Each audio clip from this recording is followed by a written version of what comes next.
So guys, this is GL350 diesel. You can see we have installed the LED DRLs and LED halo rings here. Once we switch on the ignition key, that it will all. So company has been given 3 inches lens projector buys in on Hella projector lamp in this headlight. Now we have fitted the aftermarket Hella Q5 projector, which is a bi-beam projector lamp in this exciting projector headlights.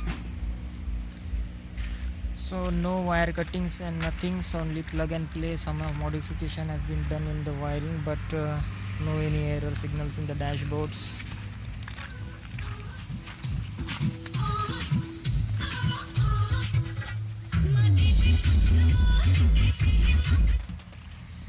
So now I will put on the main beam.